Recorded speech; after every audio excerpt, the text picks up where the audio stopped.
story you are about to hear is true. Only the names have been changed to protect the innocent. Fatima Cigarettes, best of all long cigarettes, brings you Dragnet.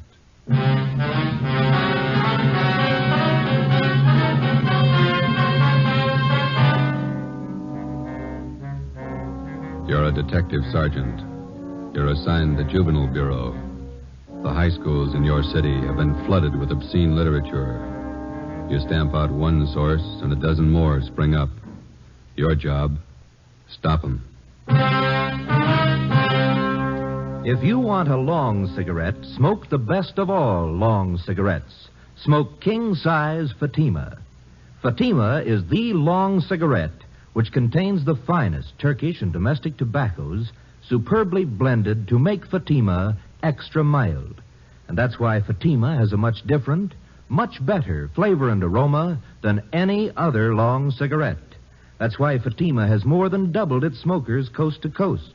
So enjoy Fatima, the best of all long cigarettes. It's wise to smoke extra mild Fatima.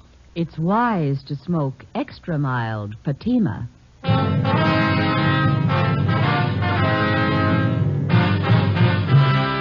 Dragnet, the documented drama of an actual crime. For the next 30 minutes, in cooperation with the Los Angeles Police Department, you will travel step by step on the side of the law through an actual case from official police files. From beginning to end, from crime to punishment, Dragnet is the story of your police force in action. It was Monday, October 21st. It was cool in Los Angeles. We were working the day watch out of Juvenile Bureau. My partner's Ben Romero. The boss is Inspector Lester, commander of the Juvenile Bureau. My name's Friday. It was 10 a.m. when we got to the auditorium of Canfield High School. Stage door. Guess we go right out onto the stage. Yeah, we better wait till we're called, though, huh? You're the men from the police department? Yes, sir. This is Sergeant Romero. My name's Friday. How do you do? How do you do? I'm Paul Fisher, the principal here. Come right out onto the stage and we'll get the meeting started. Yeah, all right. Yes, sir. Just have a chair there. Thank you. Is the microphone on? Ladies and gentlemen of the Coordinating Council, members of the Parent Teachers Association. As you know, this meeting has been called for the purpose of discussing ways and means to bring about an end to the distribution of the filthy and obscene books and pamphlets that have been littering every high school campus in the city of Los Angeles. We've tried every means at our disposal to clean this matter up, and they all seem to fail. On the advice of the Coordinating Council and Mrs. Randall to the PTA, we've called in the authorities. Here to discuss the matter with us this morning are two officers connected with the Juvenile Bureau of our police department. Sergeant Romero and Sergeant Friday. And now, may I turn the meeting over to Sergeant Friday of the Los Angeles Police Department. Thank you. Ladies and gentlemen, the only way we're going to get to the bottom of this thing and put a stop to it is to get all the information we can on where this lascivious material is coming from. Now, you people, as parents and teachers of the children who are buying and reading this stuff, might be able to give us some help. So, if it's all right with you, Mr. Fisher, I'd like to hear from some of the people sitting out there, if I may. Certainly. Go right ahead. Thank you. Well, if any of you people have anything to say or any information, any questions, why, we'd be glad to listen to you and do our best to answer your questions. Sergeant? Yes, the lady out there, go right ahead. I'm Mrs. Stein. I know of a place in our neighborhood that has dirty books. I feel sure that that's one of the places where the children are getting this trash. Complaints have been made to the police department, but the man who runs the place has never been arrested. Can you tell me why? Well, ma'am, I think I'd better make it clear now that there's only one way a police officer can arrest anyone for possession of lewd literature.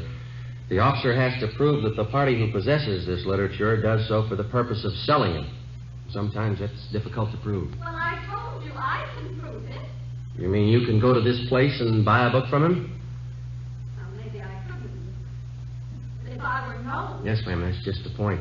Now, I don't know offhand about the one in your neighborhood, but I can assure you that we've cracked down on hundreds of such peddlers in the past few months. You can see for yourselves that this doesn't put a stop to it. We've got to get to the source. I have a question for you. Yes, sir? My name's Fred Scott. I'm director of the Square Shooters Boys Club. Yes, sir. Point I'm trying to make is, I know the young boys pretty well. With the exception of my boys, 49 in number, I'll wager just about every boy in this high school has one of those books. Or at least he's seen one. Yes, sir. We're aware of that. Point I'm trying to make is, somewhere in the municipal code, there's got to be a law to forbid such things. Yes, sir, there is such a law. Then why isn't it enforced? It is. What does the law say? Well, how do you mean, sir? Well, I mean, what happens when somebody's found guilty of selling these books? What's the penalty? Oh, well, the law states that an offender is liable to fines, a jail term of 6 months, or both. That's not much of a law, is it? Why isn't there a stronger law? Well, I wouldn't know that, sir. The point I'm trying to make is, we need laws with some teeth in them. We have good laws in the state of California for the most part. It's true that we're weak in some cases, but you can say that about most states, I think. Well, you may be satisfied with the laws, but I'm not. I'd say stronger laws. That's the answer. No, I don't think it is, Mr. Scott. Passing a set of new laws isn't going to make this city a cleaner or a safer place for your boys to grow up in. Laws don't decide how moral a city's going to be. People do. Laws don't mold character in young boys either. The parents and teachers do that. I don't think I know what you're getting at. What do you mean? Well, just this, Mr. Scott. It's our job on the police department to keep filthy junk like these books from falling into youngsters' hands. Yes? Now, on the other side of the fence, the youngster has to be taught to recognize this obscene material for what it is, filth and garbage. And the youngsters have to be taught that in the home, in the school, and the church. Now, if they can be made to understand that the kind of dirt and filth these books represent, well, that'd be worth more than any new set of laws, wouldn't it? But what about these men who put out the books? The men who sell them? How do you reach them? Through the youngsters. They seem to know the way. The next morning at 8 a.m., after meeting with Inspector Lester of Juvenile Bureau, Ben and I went on stakeout at Canfield High School. From past experience, we knew there was little hope of a quick end to the case. It was going to be a long haul, tracing the source all the way up the line from the high school kids who bought the filthy books to the small fry pushers, the wholesalers, and finally, we hoped, to the top, the man who printed the books. We had no illusions on that score. Generally, with the arrest of his pushers and other small-timers who work for him, the top man gets the alarm and clears out before the police officer can apprehend him with evidence that will stand up in court. During the first 2 days at Canfield High, Ben and I found out nothing. The obscene literature was being bartered and exchanged between students, but the main source of supply was still a mystery. We had one slim lead to go on. Mr. Fisher, the high school principal, helped run it down. We've been watching that boy down in the yard since yesterday, Miss Fisher. Seems to have quite a bit of spending money, expensive clothes, car of his own. I don't know that boy's family. They could be well fixed. We saw him with a stack of those dirty books in his notebook. He must have had a dozen of them. He was showing them around to his crowd. Travers, are you sure? Joe, take a look down there. Yeah. Yeah, Travers is showing him something. I can't see what it is. Come over to this side of the window. Yeah. Small books. Mm-hmm. He's giving them to one of the other fellows. They've got their wallets out. They're giving Travers money. Come on, Ben. You better come too, Mr. Fisher. This way out to the yard? No, to the left. That's it. Let's hurry, huh? This door, Sergeant. Right here. Travers. Travers. Hello, Mr. Fisher. I'd like to talk to you. Yeah? These men here are from the police department. They want to ask you some questions. Can we go inside? Yes, okay. Come on. Oh, what's the matter, Mr. Fisher? I haven't done anything. Oh, you see. Come on. What is it? What's it all about? Sergeant? It'll be a lot easier if we have the truth now, son. Did you just sell those boys out there some dirty books? No, I mean, it's only a gag. They're funny books. Have you got any more of them on you? Yes, sir. Can we see them, please? I didn't steal them. Only books. Funny books. Here. Thanks. Almost a dozen. Mm-hmm. You think these are funny books, do you, Travers? Well, some of them. I guess not. It's only a gag, Sergeant. Where'd you get them? I didn't steal them. I bought them off a guy. Who? Why, I can't tell you. Do you have any more of these books? No, sir. Will you show us your locker? I can't remember the combination. It's a new locker. Could you open the locker for us, Mr. Fisher? Yes, but I'll have to get the maintenance man. All right, I'll show you. Come on. Down here, sir. This one. 412. I've only got a couple. All right, we'll see. Come on, open it. I haven't done anything. Here's a sample, Joe. Locker's loaded down with them. Rotten filth. You can't arrest me. I don't sell the books, I only rent them. Somebody's been briefing you. Who? You're only making it hard on yourself, boy. You can't prove anything. These are my books. I don't sell them. Where do you get them? Who sold them to you? Nobody. I got them, that's all. All right. We'll have to talk to your folks. You can't. They're away. No, you can't. Don't. Afraid we'll have to, son. Oh, please don't tell them. Please don't let them know I'll do anything. All right, let's have the truth then. Who are you selling the books for? His name's Barney. That's all I know. I meet him at a cigar store downtown, 5th and Harrison. Does he sell you the books? He gives them to me. I sell them and then give him the money. I get 10 cents for every one I sell. How much do you sell them for? 25 cents. Some are $1. I get 30 cents for those. And the boys in this school have been paying that kind of money for this film? Yes, sir. This man who gives you these books, you know where he lives? No, sir. I haven't any idea. When are you going to see him? Well, this is Wednesday. I was going to meet him downtown this afternoon. The cigar store? Yes, sir. But I don't want to get Barney in trouble. He's been okay to me. Sure. He's done a lot for you. 4 p.m. Wednesday. Ben and I drove downtown with 16-year-old Eddie Travers. We parked the car near the corner of 5th and Harrison and kept an eye on the cigar store. We waited. No sign yet, Travers? No, sir. Barney usually waits by the newsstand there. I haven't seen him yet. How long you been selling for this man, son? About 3 months, maybe 4. Any idea where he gets the books? Well, Oh, just a minute, Sergeant. Yeah? I think... Yeah, that's Barney, the one going up to the cigar counter. The man in the gray suit there? Yeah, that's him. He's going into Juanita's cafe. Is that where you usually go after you meet him? Yes, sir. You better take the boy back to the office, Ben. I'll tail this guy and see what I can find out. Okay, you want me to pick you up later? No, I'll call you at the office. Oh, you got any matches? No, I'm out. I'll pick some up at the cigar stand. Right. See you later. Yeah.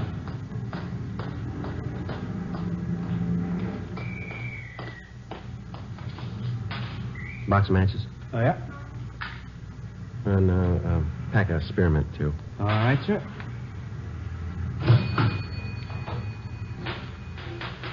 Much obliged. Got a special on Old Tippecanoe bourbon today, $2.69 a fifth. No, thanks.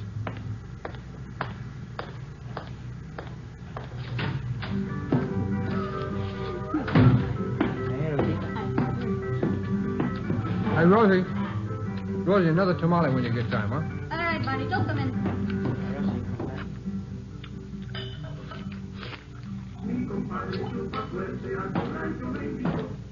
Yes, sir. Let me have chicken tacos, side order of fried beans, and a cup of coffee, huh? Chicken tacos on one, side of beans. Another tamale. Anything else, Barney? Yeah, some more coffee, huh, Rosie? Tamale on one.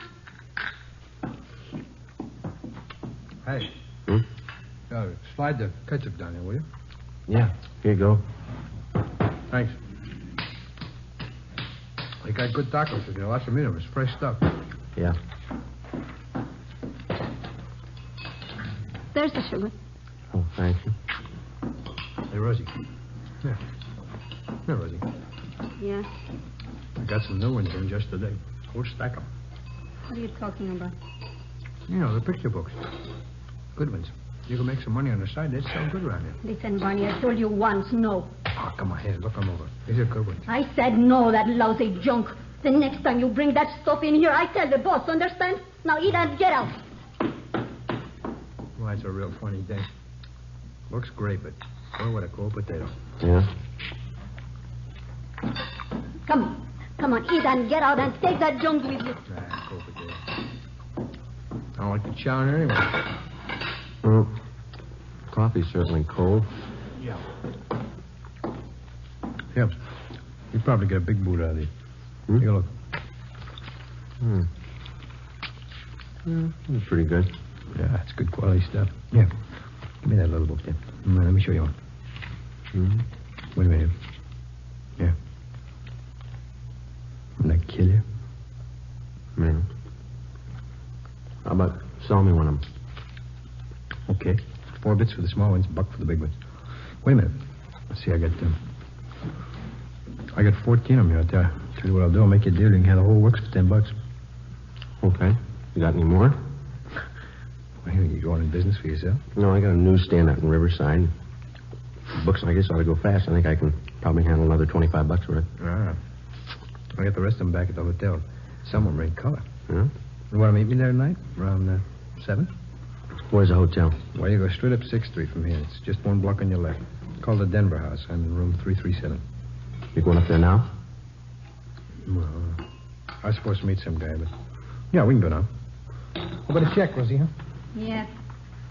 Hey, you'll probably be wanting more of these. I can put you on my mailing list. Okay.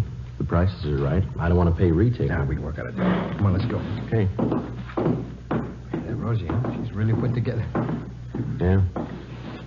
Too bad. A real cold potato, though. Some are like that. Yeah. No sense of humor.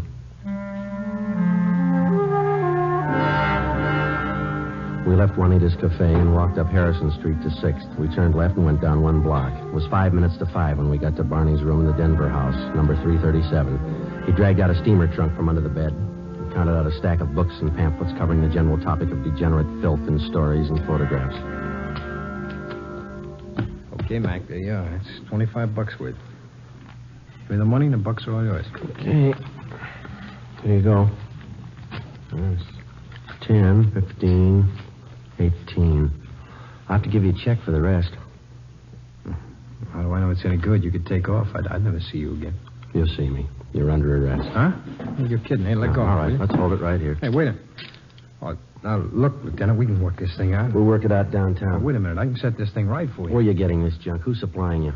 Oh, look, why not use your head? You never get the top, man. Not in 10 years you won't. We got lots of time. Come on.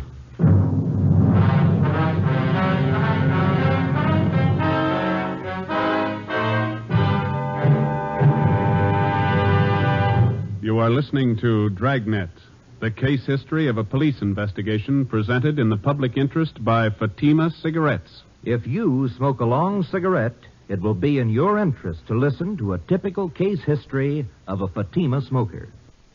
It's the case of Mr. Joseph G. Hertzberg, city editor of one of New York's great newspapers, and this is his actual signed statement. I recommend Fatimas to anyone who likes a king-size cigarette. In my business, the long hours really put smoking to the test. Working overtime means smoking overtime, and that has sold me on Fatimas. No matter how often I light up, Fatima gives me an extra mild smoke. And Fatima flavor, it's much better every time.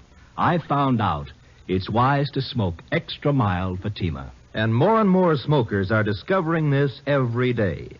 Actual figures show Fatima has more than doubled its smokers coast to coast. So enjoy Fatima yourself. The long cigarette, which contains the finest Turkish and domestic tobaccos, superbly blended to make it extra mild. You will prefer Fatima's much different, much better flavor. You will agree. It's wise to smoke extra mild Fatima. It's wise to smoke extra mild Fatima. The best of all long cigarettes.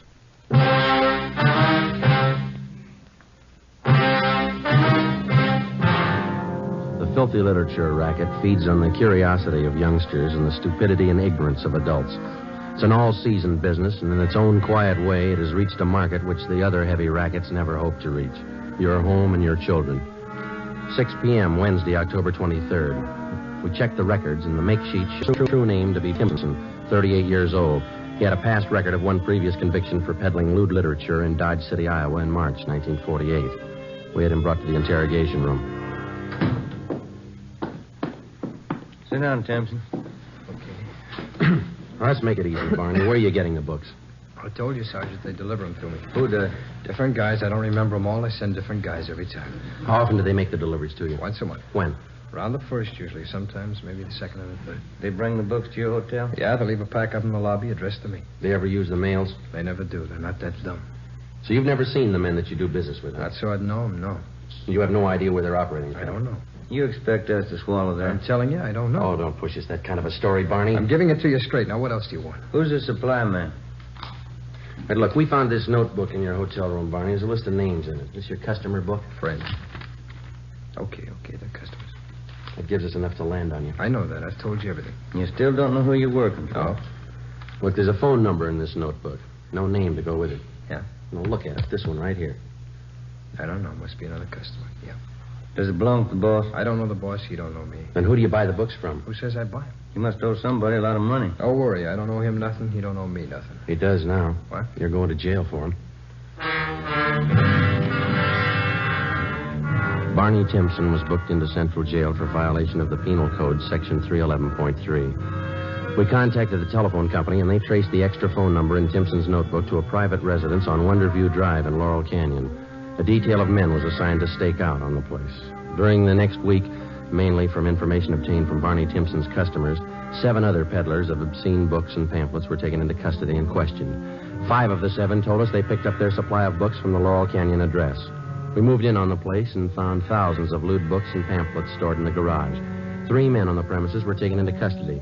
They identified themselves as John Alexander, George Kelleher, and Raymond Kester. We brought them downtown and interrogated them for 2 hours. They refused to admit anything. They were booked in, but by noon their lawyers arrived and they were released on writs of habeas corpus. 2 p.m. Ben and I met with Inspector Lester of Juvenile Bureau. Just had a call from the men on stakeout at the Laurel Canyon place. They've just been over the garage where the books are stored. They get anything, Skipper? A couple of things. Might be fair leads. What's that? 3 stacks of books they found were wrapped in proof letterheads from the Havenbrook Hotel. Yeah? We checked with the hotel.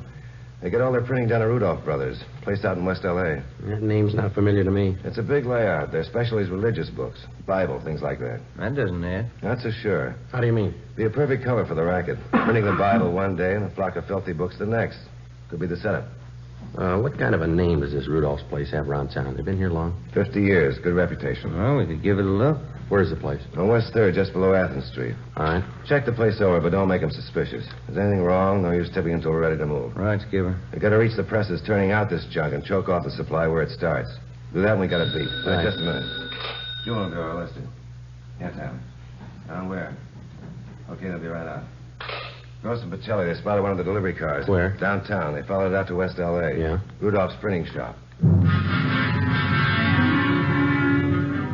4 p.m. Ben and I, together with 2 other men from Juvenile Bureau, drove out Beverly Boulevard to Athens Street and then down 1 block to the corner of West 3rd, where we picked up Gross and Pacelli on stakeout. The Rudolph Brothers Printing Company covered almost half a square block on the corner of West 3rd and Athens. The front of the plant had display windows featuring expensive leather-bound Bibles and other religious literature. While the other men remained on stakeout, Ben and I crossed the street and entered the plant. We introduced ourselves to the clerk in charge as potential wholesale customers, and we asked to be shown around the shop. It was more than obliging. I'd be happy to show you our plant, gentlemen. The most modern religious publication company in the West. That's our claim. Would you step this way, please? Thank you.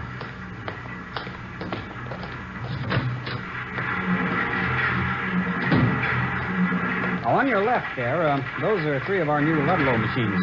Excellent mechanisms, needless to say. Mm-hmm. You must employ quite a few men in here. 65 full-time. Enough to meet any emergency rush jobs you might want done. Now, over here are Bush Emerson hand presses. Oh. You handle only religious books then, huh? Nothing else? That's right, sir. We specialize exclusively in that. You don't take in any small contracts, school journals, things like that? No, our steady customers take up all of our time.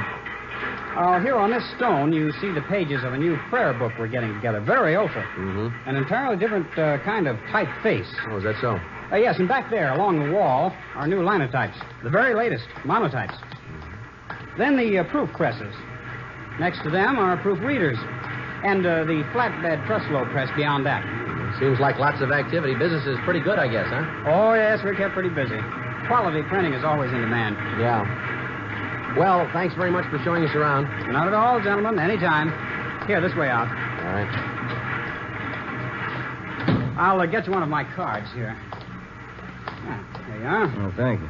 And when you're ready to do business, why, just give me a call. I'd be glad to take care of you. All right, sir, thanks. We'll do that. Good afternoon, gentlemen. Goodbye. All right.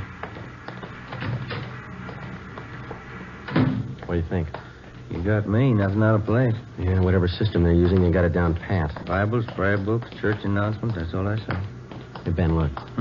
That man getting out of that car going into Rudolph's there? Alexander, the guy we picked up this morning on Laurel Canyon. Yeah. What's the answer? I don't know, but it's got to be somewhere in that print shop.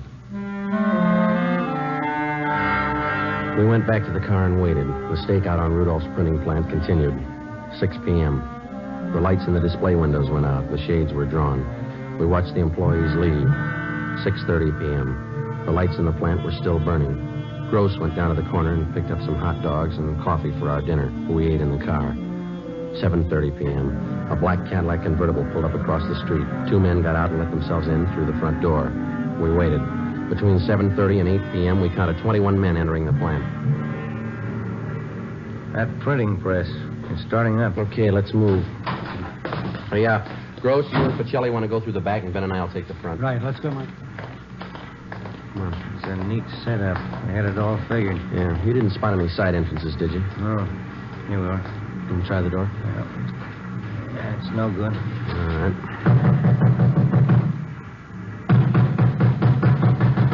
Who is it? Police officers, open up. All right, come on, open up. The press is stopped. All right, let's hit it quick. Come on, again. There we go. There they are, Joe. They're trying to smash the plates. Come on. Pacelli, save those plates. Watch it, Ben.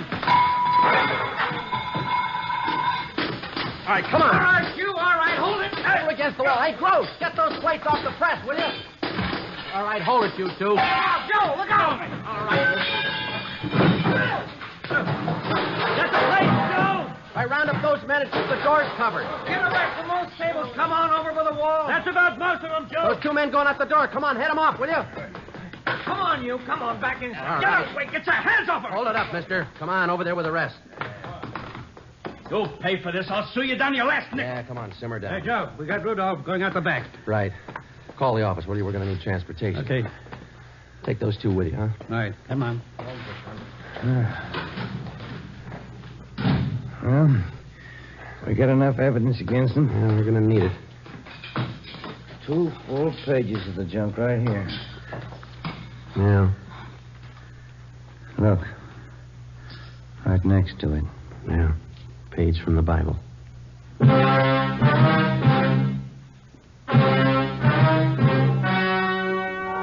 The story you have just heard was true. Only the names were changed to protect the innocent. On January 9th, trial was held in Superior Court, Department 94, City and County of Los Angeles, State of California. In a moment, the results of that trial. It's amazing how many long cigarette smokers are changing to Fatima. Here is the actual report. From coast to coast, king-size Fatima has more than doubled its smokers. Yes, more and more smokers every day are discovering that Fatima is the best of all long cigarettes. Long cigarette smokers find Fatima has a much different, much better flavor and aroma. Long cigarette smokers find that Fatima is extra mild because it's the long cigarette which contains the finest Turkish and domestic tobaccos superbly blended to make it extra mild. So enjoy extra mild Fatima. Best of all long cigarettes. It's wise to smoke extra mild Fatima. It's wise to smoke extra mild Fatima.